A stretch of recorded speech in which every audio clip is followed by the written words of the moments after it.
why do we try to hire people who are better than ourselves or better than the manager doing the hiring at a particular thing? Well, I mean, we're not the only people that talk about this. So I think the guys at Netflix talk about talent density, and Guy Kawasaki talks about the Bozo Explosion, which is the negative thing that will happen if you don't hire people who are better than you. So the principle of the Bozo Explosion, I think, is if A level people hire B level people and B level people hire C level people, then soon your organization is full of what he calls bozos, right? Which is then the opposite of what you're trying to achieve if you're maximizing talent density. And talent density, actually, I find that concept, it's a bit abstract, but I find it kind of useful. So if you have 8 people in a team at 100% talent for the challenges they have, and 2 people at 50% talent, then you got 90% talent density kind of thing.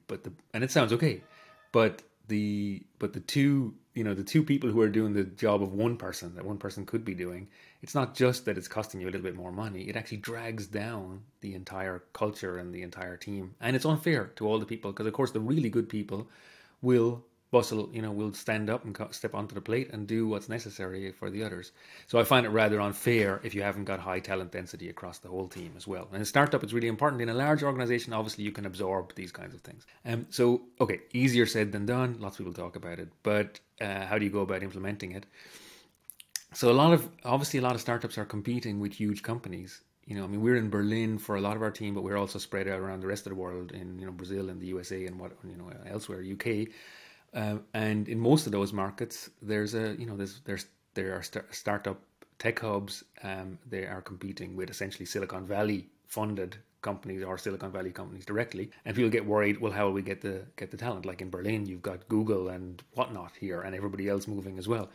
So I don't really worry about this anymore. I used to worry about this in the very early days, but the reality is your product and what you do and your culture and your philosophy also appeals to certain kinds of people that just simply will not appeal to others. In our case, people take 6 months to become real experts in the product, even if they've been an expert in a product in a related area in some other SaaS company, regardless of how much experience they have. And a lot of people join and they say they're just so excited to use the product, to help customers use it, whatever, depending on their role in the organization. So we find we're hiring like really high quality people, regardless of the competition, actually. And you have to be true to yourself. You have to just go out there and know that that's going to be the case. So bit scary in the beginning when you're building from small team to the next size. So the other thing is there's a golden rule in startups, which is the right solution at the wrong time is always wrong.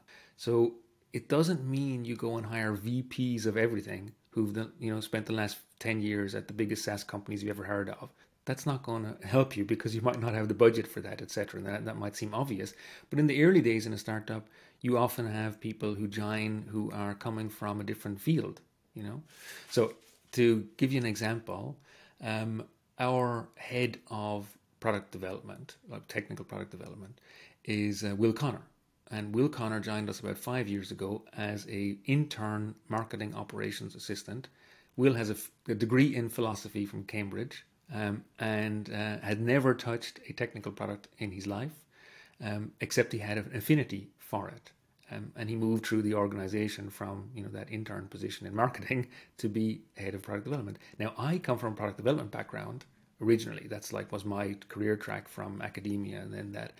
And Will is, he's many times, like factors, better than me at what he does. Right. So I've given up. In the early days, you do a lot of jobs, you wear a lot of hats. I'm glad to give it up, and I'm glad to be challenged by somebody like Will who's better.